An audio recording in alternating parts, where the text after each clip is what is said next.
السلام علیکم ورحمۃ اللہ وبرکاتہ۔ یہ کہانی ایک ایسی لڑکی کی انوکھی آپ بیتی ہے جو جبراً یعنی زبردستی محبت کے اصول کے لیے کوشاں تھی۔ تو چلیے سنتے ہیں یہ کہانی اسی لڑکی کی زبانی۔ میں نے جس گھرانے میں آنکھ کھولی اس کو ہمارے معاشرے میں امیر طبقہ اور ماڈرن کلاس کہتے ہیں۔ میں نے ہمیشہ اپنے آگے پیچھے پیسوں کی فراوانی دیکھی، کسی دکھ یا غم کا تصور بھی نہ تھا۔ ہر طرف خوشیاں ہی خوشیاں تھیں، ہر طرح کا عیش و آرام میری زندگی میں تھا۔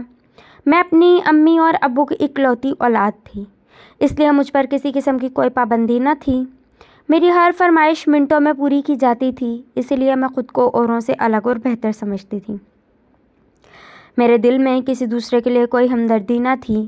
میں ہر کسی کو اپنا ماتحت اور غلام سمجھتی تھی، اور اللہ تعالیٰ نے مجھے حسن بھی بے پناہ دیا تھا جس کا مجھے بے حد غرور تھا۔ کالج میں بھی میری انہی لڑکیوں سے دوستی تھی جو میری طرح امیر تھیں، اور کالج میں صرف ٹائم پاس کرنے جاتی تھی کیونکہ میرے کالج پڑھنے کی نہیں سیر و تفریح کی جگہ تھی، اور کالج کے سارے لڑکے میرے حسن اور اسٹیٹس کے دیوانے تھے۔ کالج کی لڑکیاں مجھے رشک بھری نگاہوں سے دیکھتیں۔ میں کسی لڑکے کو تو کیا کسی لڑکی کو کی بھی عزت نہ کرتی۔ کالج کے سارے لڑکے میرے آگے پیچھے گھومتے اور مجھ سے بات کرنے کو ترستے، جبکہ میری نظر میں ان حقیر اور غریب لڑکوں کی کوئی ویلیو نہ تھی۔ پھر ایک دن ہمارے کالج میں ایک لڑکا آیا، مجھے وہ پہلی ہی نظر میں بہت پسند آیا۔ میرا خیال تھا وہ بھی میرے حسن کو دیکھ کر دنگ رہ جائے گا، لیکن ایسا کچھ بھی نہیں ہوا۔ میں اس سے بات کرنے کے بہانے ڈھونڈتی، جبکہ وہ میری طرف دیکھتا بھی نہیں تھا۔ وہ میرے حسن سے بے نیاز اپنے آپ میں مگن رہتا تھا۔ مجھے اس کی اسی عادت نے دیوانہ بنا دیا، اور اسے حاصل کرنا میری زندگی کا مقصد بن گیا۔ میں نے اس سے بات کرنے کی بھی بہت کوشش کی، لیکن وہ میری بات کا جواب ہوں یا ہاں میں ہی دیتا۔ میں نے اس کے بارے میں معلومات حاصل کی۔ مجھے معلوم ہوا کہ ایک غریب گھرانے سے تعلق رکھنے والے اس لڑکے کا نام سکندر ہے۔ اس کا باپ کسی چھوٹی سی کمپنی میں کلرک ہے۔ سکندر کی 2 چھوٹی بہنیں بھی ہیں۔ کالج کے بعد شام کو بچوں کو ٹیوشن پڑھاتا ہے اور آج کل پارٹ ٹائم نوکری کی تلاش میں ہے۔ میں نے سکندر کی اسی کمزوری کا فائدہ اٹھاتے ہوئے اسے مالی طور پر فائدہ پہنچانے کا سوچا۔ میں اسے اپنے پیسوں سے خریدنا چاہتی تھی۔ پھر میں نے ابو سے سکندر کی نوکری کی بات کی۔ ابو نے ہمیشہ کی طرح میری یہ فرمائش بھی پوری کر دی۔ دوسرے ہی دن میں سکندر کو یہ خوشخبری سنانے پہنچی۔ یہ خبر سنتے ہی سکندر بے انتہا خوش ہو گیا۔ میں سوچ بھی نہیں سکتا تھا آپ اتنی بڑی کمپنی سے میرے لیے کام کی آفر لے کر آئیں گی اور میری اتنی بڑی مشکل اتنی آسانی سے حل کر دیں گی۔ اس کے بعد سکندر نے میری عزت کرنا شروع کر دی۔ وہ مجھ سے جب بھی بات کرتا نگاہیں جھکا کر بات کرتا۔ ان سب چیزوں کے بعد مجھے اپنی جیت بہت قریب دکھائی دینے لگی۔ میں دن بہ دن سکندر کے پیار میں پاگل ہونے لگی، لیکن سکندر کو اس بات کی کوئی پرواہ نہ تھی۔ میں اس دن کا انتظار کر رہی تھی جب وہ میرے احسان تلے دب جائے اور میرے اظہار محبت کرنے پر وہ انکار نہ کر سکے۔ ایک دن جب سکندر سے ملنے میں اس کے ابو کے آفس پہنچی تو وہاں نہیں تھا۔ مینیجر نے مجھے بتایا کل سکندر صاحب کی شادی تھی، اس لیے وہ چھٹیوں پر ہیں۔ یہ خبر میرے لیے کسی بڑے دھماکے سے کم نہ تھی۔ میں یہ سوچ بھی نہیں سکتی تھی کہ وہ میرے علاوہ کسی اور کا ہو جائے گا۔ یہ بات میرے دماغ سے نکل ہی نہیں رہی تھی، اور میری حالت کسی دیوانے سے کم نہ تھی۔ سکندر کو حاصل کرنا میرا جنون بن چکا تھا۔ میں کسی صورت سکندر کو کھونا نہیں چاہتی تھی۔ میں اس کی محبت میں اتنا آگے جا چکی تھی کہ پیچھے پلٹنا اب ناممکن تھا۔ میں اس کی بیوی سے مل کر یہ دیکھنا چاہتی تھی کہ کیا وہ مجھ سے زیادہ خوبصورت ہے۔ ایک دن بغیر بتائے میں سکندر کے گھر چلی گئی۔ بہت پرانا گھر تھا، میرا تو دم گھٹ رہا تھا۔ سکندر نے اپنی بیوی سے ملایا۔ اس کا نام نسرین تھا اور وہ سکندر کی چچا زاد کزن تھی۔ وہ بہت عام سی لڑکی تھی۔ میں نے اس میں ایسی کوئی خاص بات نہیں دیکھی کہ سکندر جیسے خوبصورت انسان کی وہ بیوی کہلائے۔ سکندر اور اس کی بیوی مجھ سے بہت محبت سے ملے۔ مجھے نسرین سے بے انتہا نفرت محسوس ہونے لگی، اسی لیے سکندر کے لاکھ روکنے پر بھی میں بنا کچھ کھائے پیے سکندر کے گھر سے لوٹ آئی۔ سارے راستے سکندر اور نسرین کے بارے میں ہی سوچتی رہی۔ میں جتنا سوچتی اتنی ہی نفرت نسرین کے لیے میرے اندر پیدا ہونے لگتی۔ اسی دوران اچانک میری نظر سڑک پر لگے ایک بورڈ پر پڑی جس پر لکھا تھا آپ کے ہر مسئلے کا حل صرف میرے پاس موجود ہے۔ میں نے وہیں گاڑی روک دی اور دروازے سے اندر داخل ہو گئی۔ اندر داخل ہوئی تو دیکھا کمرے کے کونے میں ایک کالے کپڑوں میں ملبوس ایک عورت بیٹھی تھی جو شکل سے کافی ادھیڑ عمر کی لگ رہی تھی۔ اس کے گلے میں مختلف قسم کی رنگین مالا تھیں۔ اس کے آگے پیچھے کافی لوگ جمع تھے۔ مجھے دیکھتے ہی اس عورت نے ہاتھ کے اشارے سے لوگوں کو جانے کو کہا۔ میں نے تفصیل سے اس عورت کو اپنے اور سکندر کے بارے میں بتایا اور نسرین کے بارے میں بھی بتایا اور یہ بھی کہا میں سکندر کو حاصل کرنے کے لیے کسی بھی حد تک جا سکتی ہوں۔ اس نے میری بات غور سے سنی اور دوسرے دن آنے کو کہا اور مجھے یقین دلایا کہ بہت جلد سکندر تمہارا ہوگا۔ مجھے اس عورت کی باتوں میں سچائی نظر آ رہی تھی۔ میں دوسرے دن کا وعدہ کر کے چلی گئی۔ پتہ نہیں کیوں مجھے اس عورت سے بات کر کے یقین ہو گیا تھا کہ سکندر اب صرف میرا ہونے والا ہے۔ اس رات مجھے سکون سے نیند آئی تھی۔ دوسرے دن میں مقررہ وقت پر اس عورت کے پاس پہنچ گئی۔ آج وہ کمرے میں اکیلی تھی۔ وہ کچھ دیر آنکھیں بند کیے بیٹھی رہی، پھر مسکرا کر مجھ سے مخاطب ہوئی۔ اس نے مجھ سے سکندر کی بیوی کی ایک تصویر اور ایک جوڑا شلوار قمیص لانے کو کہا اور بتایا یہ عمل کافی مشکل ہے۔ اگر تم یہ عمل کروانے پر راضی ہو جاؤ تو اگلے 6 ماہ بعد چاند کی 14ویں تاریخ کو 4 دن یہ عمل مسلسل کرنا ہوگا اور عمل کے لیے شہر سے دور ایک ویران علاقے میں جانا ہوگا۔ اس عمل کو کرنے کی قیمت 1,00,000 روپے ہوگی، لیکن اس عمل کا بعد سکندر کی زندگی صرف تمہاری ہوگی۔ اگر تمہیں منظور ہو تو اگلے بار پیسے لیتی آنا۔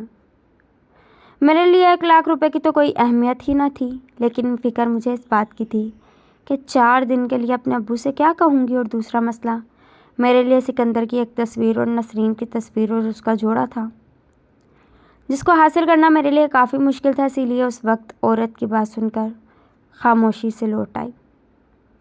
میری سمجھ میں نہیں آ رہا تھا مجھے کیا کرنا چاہیے، اسی لیے میں اس عورت کے پاس دوبارہ نہیں گئی۔ لیکن سکندر کو بھلانا میرے لیے ناممکن تھا۔ اپنی ہار کا سوچ کر اسے حاصل کرنے کی تمنا میرے اندر بڑھتی ہی جا رہی تھی۔ اس کی یاد مجھ سے چپک کر رہ گئی تھی۔ میں محسوس کر رہی تھی کہ وقت کے ساتھ ساتھ میری دیوانگی میں اضافہ ہوتا جا رہا تھا۔ خیر، وقت کو گزرنا ہوتا ہے اور وہ گزرتا گیا۔ پھر 1 سال بعد ایک خبر نے میرے اندر تباہی مچا دی کہ نسرین نے ایک بیٹی کو جنم دیا ہے۔ اب تو میں نسرین کو سکندر کی زندگی سے نکال کر دور پھینکنا چاہتی تھی۔ میں اس کی بیٹی کی پیدائش کی مبارکباد دینے کے بہانے سے ان کے گھر گئی اور ان سے شادی کی تصویریں دیکھنے کی فرمائش کی۔ سکندر فوراً اپنی شادی کا البم نکال کر لے آیا۔ میں تصویریں دیکھتے ہوئے بڑی چالاکی سے ان کی ایک تصویر چھپا لی۔ میں نے سکندر سے کہا میں نسرین کے لیے اپنے درزی سے ایک سوٹ سلوا کر دینا چاہتی ہوں، مجھے ناپ کے لیے نسرین کا ایک سوٹ دے دو۔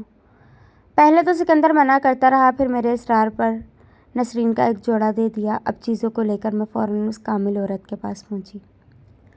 وہ مجھے دیکھ کر سمجھ گئی کہ میں کس لیے آئی ہوں۔ مجھے دیکھ کر کہنے لگی میں تو سمجھی تھی تم نے اپنا ارادہ تبدیل کر لیا، کیونکہ اس بات کو کیے ہوئے 1 سال گزر گیا۔ میں نے عورت سے کہا تم جتنا جلد ہو سکے میرا یہ کام کر دو، میں نسرین کو اور برداشت نہیں کر سکتی۔ میری بات سن کر اس نے اگلے دن صبح 8 بجے کا وقت دیا۔ وہ ساری رات میں نے کروٹیں لیتے ہوئے گزاری۔ دوسرے دن میں ابو سے دوست کی شادی میں شرکت کا بہانہ کر کے 4 دن کے لیے اس عورت کے پاس پہنچ گئی۔ پیسے لینے کے بعد اس نے کچھ سامان اکٹھا کیا اور ہم 2 آدمیوں کے ہمراہ دوسرے شہر روانہ ہو گئے۔ آبادی سے کافی دور سنسان علاقے میں عورت نے گاڑی روکنے کا اشارہ کیا۔ وہاں قریب ہی ایک جھونپڑی بنی ہوئی تھی۔ عورت نے پہلے سے ہی جھونپڑی میں سارا انتظام کر رکھا تھا۔ پھر وہ دونوں آدمی کہیں چلے گئے اور ہم دونوں جھونپڑی میں داخل ہو گئے۔ جھونپڑی میں پہلے سے ہی مختصر سا سامان موجود تھا، جیسے چادر، مٹکا، لالٹین وغیرہ۔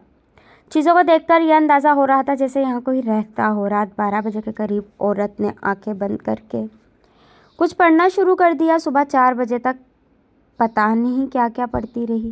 اس کے بعد اس نے ایک نوکیلا خنجر نکالا اور اس تصویر کو درمیان سے کاٹ دیا اور پھر ہم جھونپڑی میں سو گئے۔ اگلے دن سورج نکلنے کے بعد اٹھے تو وہی 2 آدمی ہمارے ساتھ جو آئے تھے ہمارے لیے ناشتہ لے کر چلے گئے۔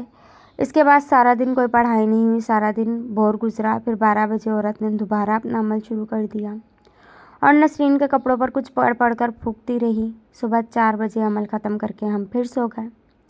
اب عمل کی تیسری رات تھی۔ اس نے اسی خنجر پر کچھ پڑھ کر پھونکا اور خنجر کی نوک میری انگلی میں کھونپ دی۔ میرے حلق سے تکلیف کے باعث ایک زبردست چیخ نکلی۔ میری انگلی سے بہتا خون ایک پیالے میں جمع کرتی رہی۔ جب پیالہ بھر گیا تو میری انگلی پر ایک کپڑا باندھ دیا۔ تب اس نے نسرین کی قمیص میرے خون میں بھگو دی۔ صبح 4 بجے عمل ختم ہو گیا۔ اس عورت نے خوشخبری سنائی کہ ہمارا عمل 3 دن میں ہی کامیاب ہو گیا۔ ہمیں ابھی واپسی جانا ہوگا اور نسرین کی قمیص کو کسی قبر میں دفنانا ہوگا۔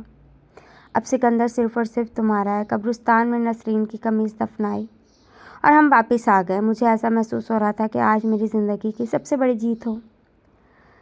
ساری دنیا آج اپنے قبضے میں محسوس ہوتی دکھائی دے رہی تھی۔ میں پرسکون ہو کر سو گئی اور جب اٹھی تیار ہوئی اور سکندر کے آفس گئی تو پتہ چلا آج سکندر کام پر نہیں آیا۔ پھر میں نے گاڑی سکندر کے گھر کی طرف موڑ دی۔ وہاں پہنچی تو کافی لوگ جمع تھے۔ میرے پوچھنے پر پتہ چلا کہ سکندر کی بیوی کا انتقال ہو گیا ہے۔ کل رات ان کو زبردست دل کا دورہ پڑا اور وہ انتقال کر گئیں۔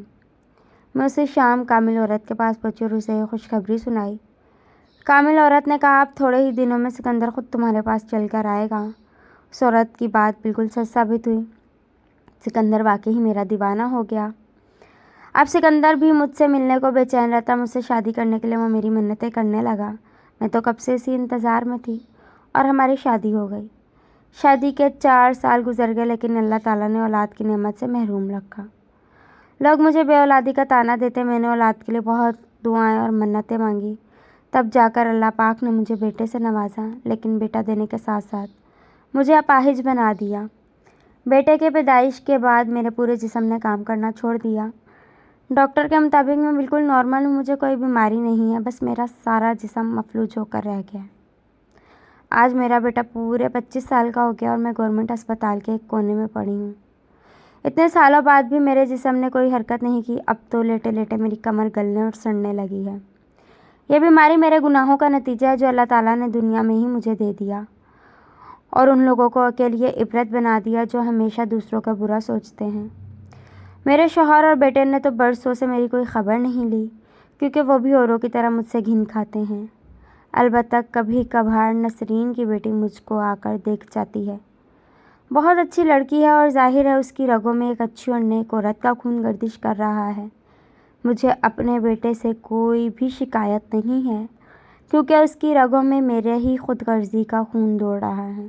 میں نے اپنی یہ کہانی ایک نرس کو سنائی اور اس سے وعدہ لیا کہ تم یہ کہانی دوسروں تک ضرور پہنچاؤ گی تاکہ لوگ اس سے عبرت لیں اور محبت کو زبردستی یا جبراً حاصل کرنے کے لیے اللہ تعالیٰ کی حدود و قیود کو پار نہ کریں۔ میں اللہ تعالیٰ سے اپنے گناہوں کی تو بہت معافی مانگتی ہوں، لیکن جس کے معاف کرنے پر میری بخشش ہو سکتی ہے وہ تو اس دنیا میں ہی نہیں رہی۔